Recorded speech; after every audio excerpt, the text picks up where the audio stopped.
Hi, boys and girls. We're going to read chapter 9 in School Days According to Humphrey by Betty Birney. In the last chapter, a bunch of the kids got in trouble with the PE teacher. What's her name? Mrs. Wright.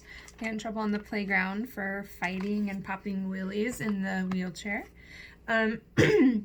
So, chapter 9 is called The Worst Class Doesn't Get Better. Tardy. It's not a word I've heard very often, but I figured out what it means.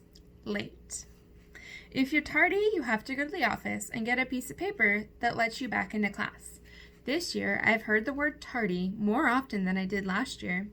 A few of my old friends were tardy from time to time, usually when the buses got in late, but Hurry Up Harry was tardy a lot. He got to school on time, barely, the first 2 days of the week. But on Wednesday, he was so late, Mrs. Brisbane had to count him absent. When he finally arrived, he gave his slip of paper to Mrs. Brisbane. "Very well, Harry. Hurry up and get to your seat," she said. "It wasn't my fault," he said. "Here's a note from my mom. She tells you that the alarm didn't go off." He pulled a letter out of his backpack and handed it to her. She read it quickly, thanked him, and sent him to his seat. He didn't go right away. "We used to live almost next door to the school," he said. "Then I could walk. But now she has to drive me and it takes longer."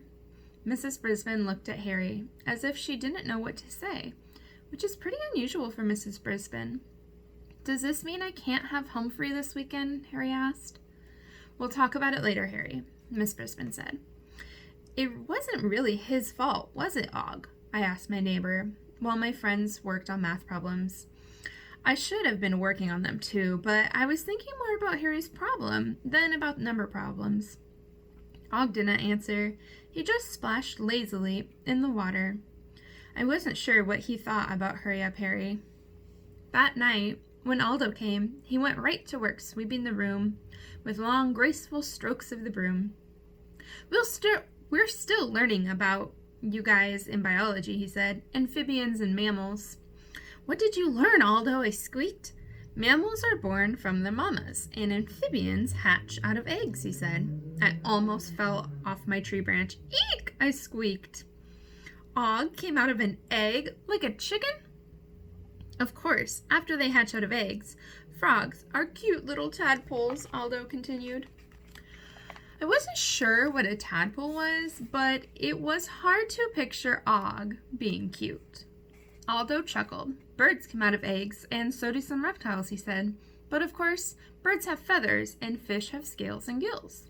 Suddenly, my tummy felt a little funny. Gills, feathers, scales, and eggs. I thought we were all just animals. "In the end, we're a lot alike," Aldo said. He would finish sweeping and started straightening out the tables and chairs. "Are we?" I asked. My head was spinning. Og came out of an egg. He was cold-blooded, and he didn't have any ears, that I could see. It seemed as if we had nothing in common.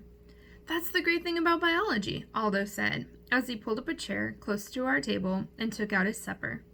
"We're all living things." He took a great, big, deep breath. "And it's great to be alive, isn't it, Humphrey?" "Squeak!" I answered. I couldn't argue with that. Aldo pushed a little piece of lettuce through the bars of my cage. But I wasn't particularly hungry. And it's great to have friends of all species, Aldo added. Suddenly, I remembered what Miss Mack had said when she first brought me to room 26. You can learn a lot about yourself by taking care of another species. I guess that meant amphibians, too. "It's great," I squeaked in agreement. Tardy again. That's what Harry was on Thursday. He got to school on time in the morning, but he came back from lunch after the bell had rung. He wasn't alone, though. Principal Morales brought him back. "I found Harry staring at the trophy case," he said. "He said he didn't notice all the kids going back to class." "I told him he'd be late," Holly said. She forgot to raise her hand first, which made me miss my old friend. Raise your hand, Heidi Hopper. "Quiet, Holly," Miss Brisbane said. "Harry, can you explain why you didn't come back on time?" Did you know Longfellow School won the all-district basketball championship 5 times, he said? But they haven't won for 6 whole years. No, Harry, I didn't, she said. It's very interesting, but you promised me you'd get back to class on time, after recess and lunch. I know, Harry said, staring down at his feet. Mr. Morales told Mrs. Brisbane he'd let her handle the problem.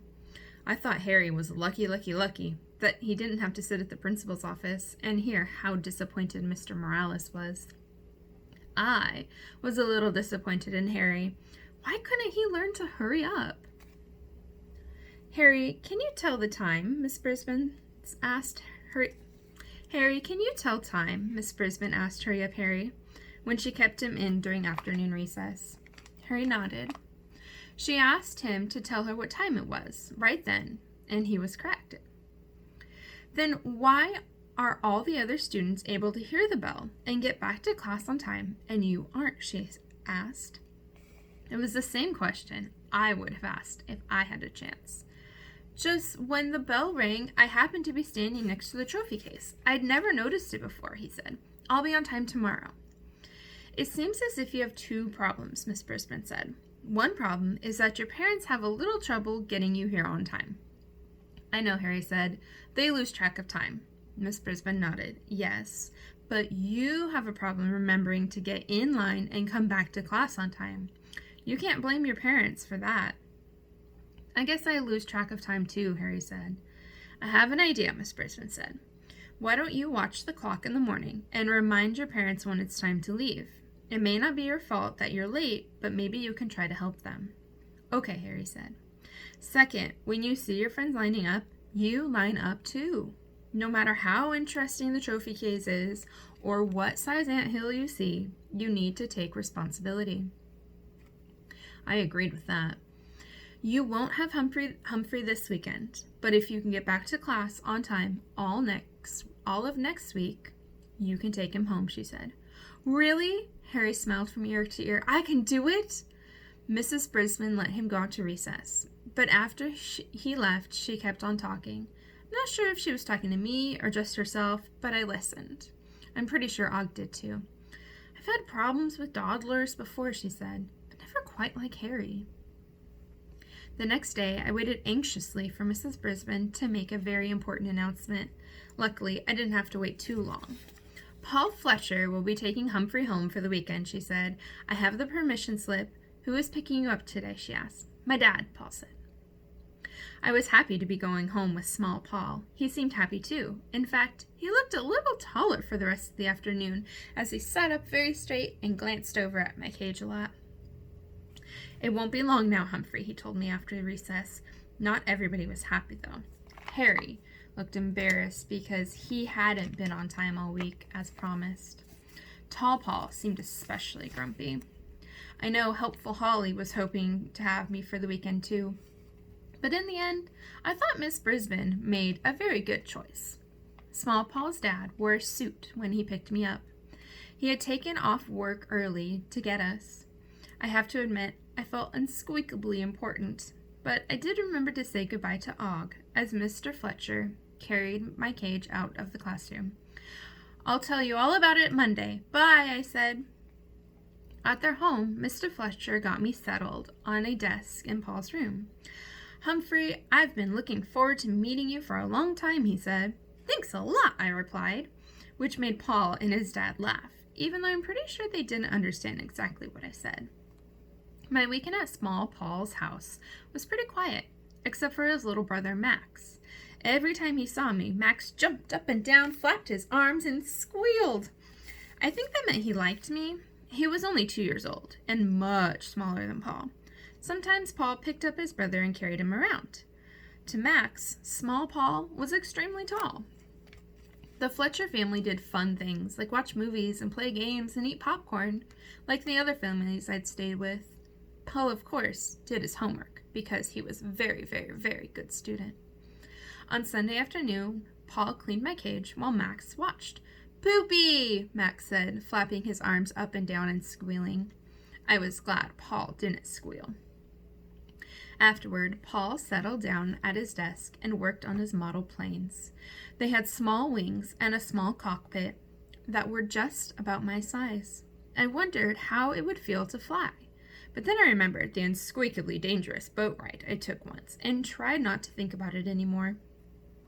There were dozens and dozens of tiny parts to be glued together, and the amazing thing was, Paul knew just where to put them. While he worked, he talked to me. Luckily, I'm a very good listener. "Just my bad luck, Humphrey, having another Paul in class," he said, as he carefully glued a wing in place. He sighed a very large sigh. "He would have to be tall." "He can't help that," I squeaked, trying to be helpful. "Have you noticed? He's always showing off how tall he is." Paul carefully held the wing in place while the glue dried. I was puzzled. Paul G. had never shown off, as far as I could see. "I don't think he shows off," I said. The big bragger," Paul muttered. "Oh, if just once a human could understand my squeaks, especially when I'm trying to be helpful. The worst day of my life was when he came to our school." Paul let go of the wing and it stayed in place. Small Paul was extremely smart, but that didn't mean he was always right. "Someday I'm going to design, build, and fly my own planes, Humphrey," he said, looking down at his model plane with pride. "Look at this, a Hornet Mach 2. I guess you don't know what that is, but someday maybe I'll take you for a ride." "Thanks," I squeaked, I think. That night, I had one of those weird dreams. This time, I was flying in one of Paul's little wooden planes. I was zooming high into the sky when suddenly a giant hand reached out and grabbed the plane.